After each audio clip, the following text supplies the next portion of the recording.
from New Hampshire, it's time for the Science Cafe!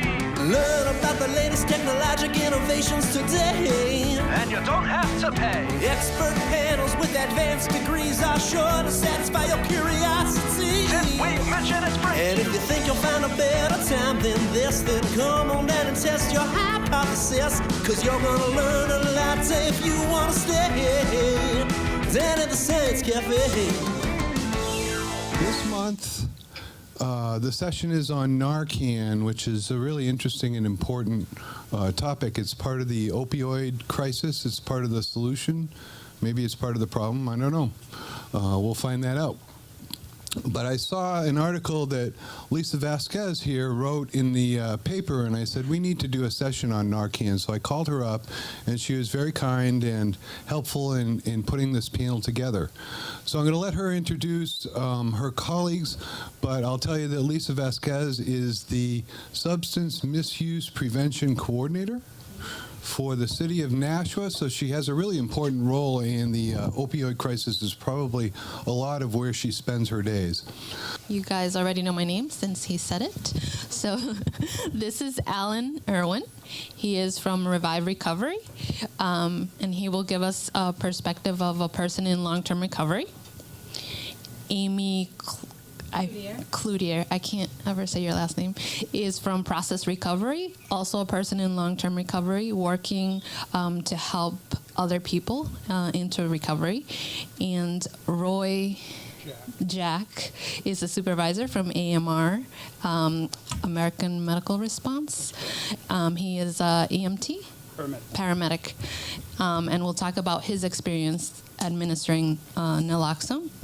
And next to him is Eric. I don't know your last name. Hackett, who's also a paramedic or EMT? Advanced EMT. Advanced EMT. NARCAN, or naloxone, is a opioid antagonist. So what it does, it when it's administered, it goes into the brain, and what it does, it kicks off the opioids off of the opioid receptors that we have in our brains. So that's pretty much what it does. The part of the brain that's most impacted when people overdose is our brainstem, because that's responsible for letting us be able to breathe. And NARCAN just goes to that area, kicks off the opioids for about 30 minutes. So that's basically the science of NARCAN. Do you want to say a couple of words? Yeah, I guess I'll just introduce myself again. My name is Irwin, grateful recovering addict. I never thought a couple of years ago that I would ever have an opportunity like this to be able to give back to the community in terms of educating and being able to share my experience. I haven't been NARCAN to myself, but I can tell you that I've been on the other end of it, where I've NARCAN somebody, and then I've been there when they come out of it in the hospital, and then walking them through, the next couple of days, the next few hours, the next few months, and helping them find recovery on their own. And I can tell you that I believe, and this is my own personal opinion, that without the presence of opportunity, recovery is not possible. So in my mind, NARCAN is just another opportunity for somebody to succeed and find recovery and find their way in life. And without the presence of NARCAN, that opportunity wouldn't be available because they would be dead. So there's many individuals that I've had the pleasure of working with that have been given a second opportunity and a second chance at life and being able to live and find their true colors. And that's why I do what I do, is because I get to see the miracle. And in many cases, it's only because of NARCAN. And without it, I don't know if we'd ever get to see those success stories. And that's why I like to do what I do. Hi again, I'm Amy, a woman in long-term recovery. I feel very strongly about NARCAN. I was brought back by NARCAN multiple times.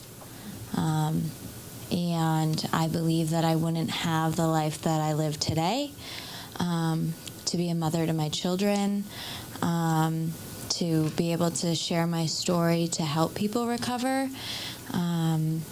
So just like Alan, I've also given NARCAN. I've also been on the other side of it. I've also watched People that have been NARCAN like myself multiple times, finally, that change happens, and, people, get their life back, and it is a miracle, and it is a very important thing, and I know it's a big issue, so I'm here to hopefully maybe shed some light on this as somebody who has been brought back multiple times. Hello, my name is Roy. I use NARCAN pretty much on a regular basis. I work every Tuesday and Thursday here in the city of Nashua, 24-hour shifts, and multiple times within a shift we go to NARCAN because we're coming across people that have overdosed. We find them in all different locations, in the bathroom, at a stoplight, slumped over the wheel, unresponsive with their foot on the brake, hoping they're not going to go through the intersection. NARCAN is a quicker way of waking them up and getting their respiratory rate up, or reinstilling their respiratory rate, because that's pretty much what it does, is it brings back your breathing. I think it's kind of a double-edged sword. In some areas, my concern is with NARCAN and some of the newer people that are just starting out in drugs. It gives them maybe a little bit of a false sense of security. Maybe their friends saying that, no, just try it, and if for some reason you go unresponsive, I have NARCAN here, we can go ahead and wake you back up. But by the same token, it's saved the lives of numerous people within the community. And without it, I can't even imagine how many lives would have gone. So I'm Eric. Kind of to piggyback on what Roy was saying is we use it very regularly. I not only work here in Nashua, I also work in Milford as well. And it tends to be at least 2-3 times a week I resort to having to use NARCAN for whatever reason. And one thing I've noticed is it doesn't specialize against any one type of person or one demographic. The millionaire is just as likely to have to be revived with NARCAN as the person living on the street corner. It doesn't target any one specific person, the opioid epidemic. But yeah, I kind of got the same feelings as Roy has about it, kind of the double-edged sword, kind of a love-hate relationship, where it's a great tool. It helps people come back, keep them alive, give them the second chance, like you were mentioning. But it also gives them the feeling that they have that second parachute that they don't have to worry about. And when they have that, their next fix, they go, well, maybe I can go a little bit more, and the off chance that someone has it readily available. And on numerous occasions, we've gotten there, and it's not an option. You can give them all the NARCAN in the world, and they're not coming back. Anybody have a question for this great panel? How long does it take to resuscitate somebody? It really all depends on how much heroin they've done, or the quality or the strength of the heroin. The big problem that we have with the opiate crisis today is there's not any regulation on the way the heroin is being produced. A lot of it is synthetic, and you really don't know how much actual heroin or fentanyl is or what is actually being mixed into the drug itself. So certain mixtures, depending on where they're getting it, or depending on how it's been mixed, will determine how much actual NARCAN you have to give and how long it will take to turn the respiratory arrest back into a breathing patient. It isn't so much the NARCAN takes the heroin and does away with it. What it does is it pulls it off of the receptors in the brain so that we can get the respiratory drive back up and rolling. The one disadvantage to the NARCAN is that the NARCAN's life is about half of what the actual heroin or the opiate is. So in a lot of cases, you might get a patient who we do manage to wake up and gets very angry and wants to leave, and without another administration of NARCAN might go unresponsive and stop breathing again. So when you administer NARCAN, do they just kind of wake up, or is there different responses? Well, there's different responses depending on the person. In some cases, there's different methods for administering it. It can be given intranasally, where it's atomized into the nose. It can be given intramuscularly with a shot right into a muscle, or we can give it intravenously right into an IV line. The IV line is probably the best and fastest method to wake people up. So basically, you need to breathe for the person, and then you need to go ahead and administer the NARCAN and kind of wait for it to take its course. Okay, another one over here. Hi. So NARCAN basically is the only solution to saving a life of a person that's overdosed on heroin. Well, no, not really. You can breathe for that patient by ventilating them. Intubate them by putting a breathing tube into their lungs, and breathe for them like that as well. And eventually, as the drug wears off, as long as you're supporting their respiratory system and breathing for them, oxygenating them, they have a heartbeat, so they're not in cardiac arrest, they're just in respiratory arrest. Eventually, they'll start to, the effects of the opiate will start to reverse itself. So theoretically, just say you took care of 20 people during a week that you encountered. What percentage of that required NARCAN, and how many were you able to save with it out of 20? I don't know the exact amount. I don't know the exact statistics, but it's really a timing method. It all depends on how quickly we get there. Because you figure these people, they use this drug, and it shuts their respiratory drive down. Now they're starting to become hypoxic. So the longer they go without oxygen, the body starts to die. The heart starts to shut down, and eventually they go into cardiac arrest. So it really depends on how soon they're found and how quickly we manage to get there with the NARCAN in order to try to wake them up. One final question. What's the average age of the people that you're encountering with? That's really the interesting part. There's really no age limit. We've done people... Well, there was one case of an actual child who decided that he wanted to be like Mommy and Daddy and put a needle into his arm.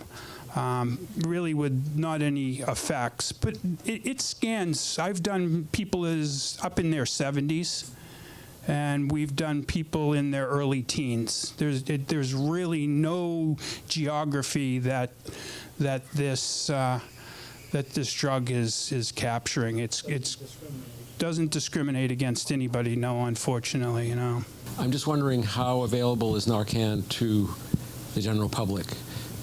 Because I actually had someone treated in my home a few years ago, and I didn't see it happen, but you guys showed up, and I don't know if I'd had one on hand. I would have known it would have made a difference, but how widespread is the product?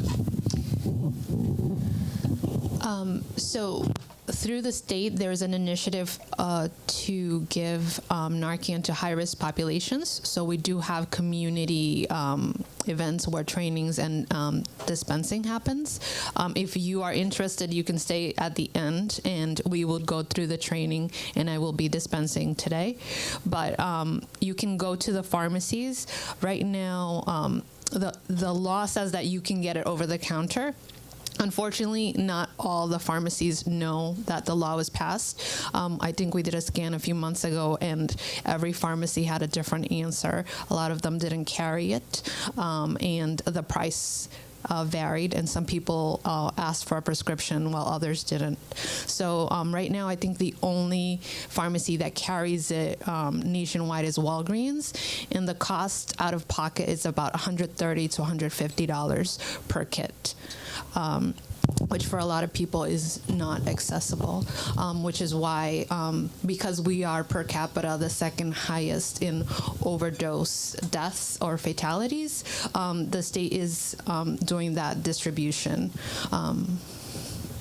to be able to get NARCAN to those high-risk populations. Is it better to have it, or is it better to call these guys? I mean, what's the screw-up rate if somebody who's not trained is trying to administer it? So like if I'd had one in that situation that I went through, should I have used it, or was calling 911 the right thing? So the states, what they want you to do is call 911 first and then administer. The one that is being dispensed through the state is the nasal NARCAN. So it's really hard to mess it up because it's just like a nasal spray.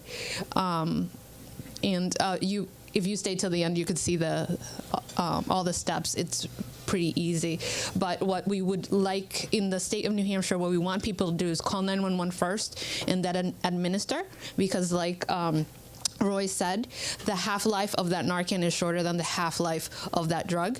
So they might need additional doses. We don't know what the person might have ingested.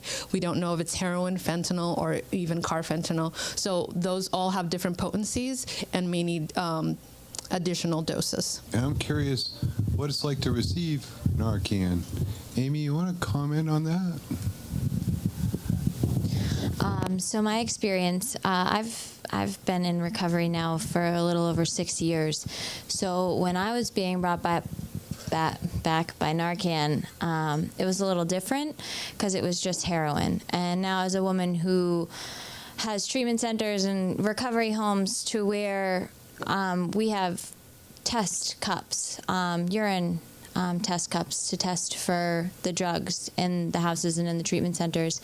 And they're showing up that there's no heroin, that we have to order these special sticks that are just fentanyl, because the truth is that we don't really have a heroin problem, we have a fentanyl problem. And the fentanyl is, 10 times more potent than the heroin because it's synthetic. So, but my personal experience with NARCAN and where I think this system is broken a little bit, and what happens when you're brought back from an overdose and brought back by NARCAN is you go into instant withdrawal.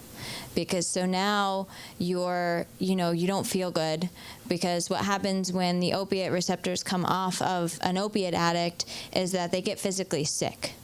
So what's happening, and I see it a lot and I hear it a lot, is, the people that are getting NARCAN multiple times is because they're going to the EMTs, they're being brought to the hospital, and this is by no fault the EMTs or the hospital workers, but they get treated and looked at like an addict, and they don't get the care that they really should get.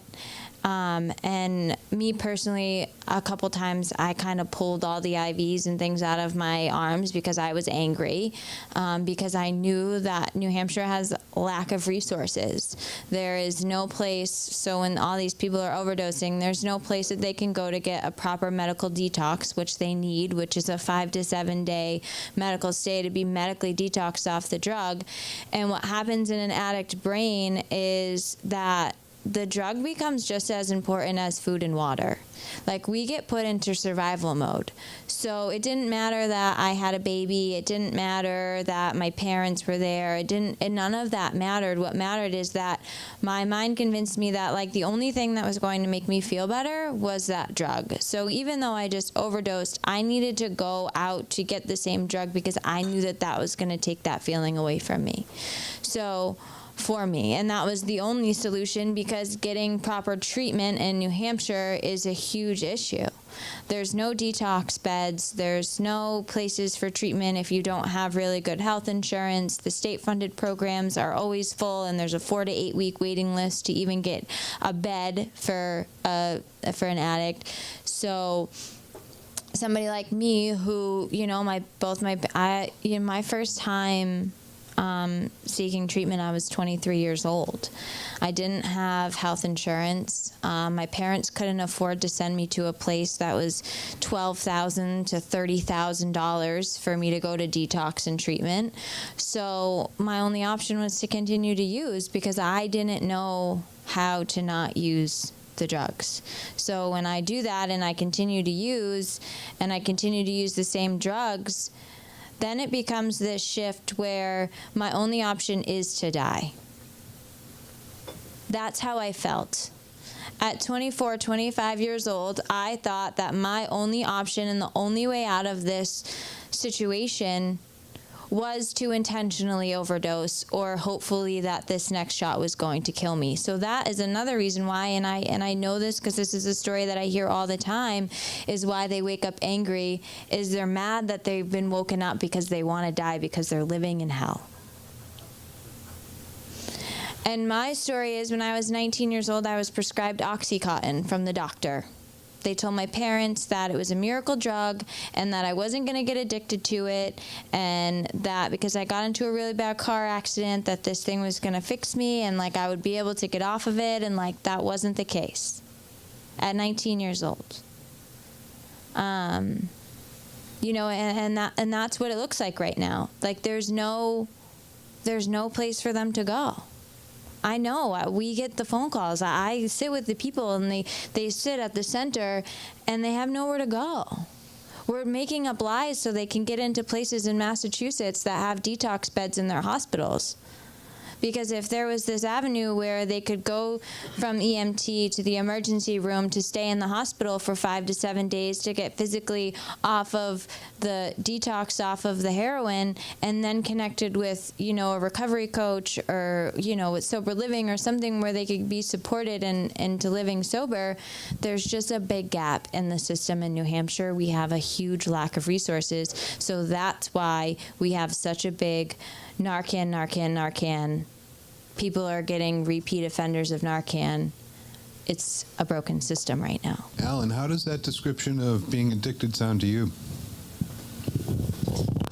I think that being in anonymous halls, going to many meetings over the years, the story is the same, the details are different. And it doesn't really matter who you talk to. At the end of the day, it's an individual looking for a way out. And the only way out is to get high. And with the lack of connection to the community and people putting their hand out, or the lack of resources, as Amy put, why would anybody want to stop? Why would anybody want to stop if there's no way if there's nowhere they're getting the love and the attention and the things that they need at a deeper level? And I think that's true for every one of us. Some stories are worse than others.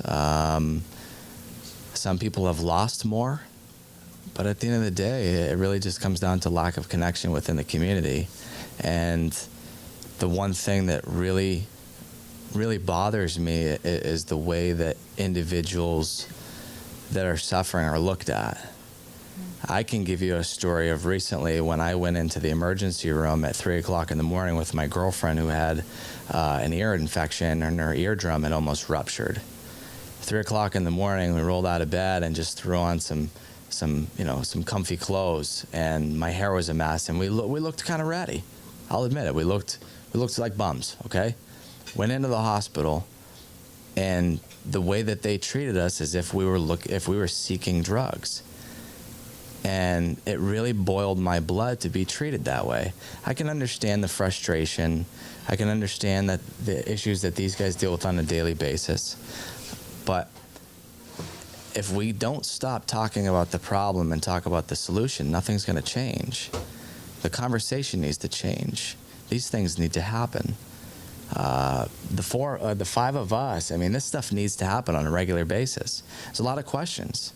There's a lot of unknowns, and there's a lot of reasons why people react to quote-unquote addicts the way that they do, and it's because of a lack of knowledge.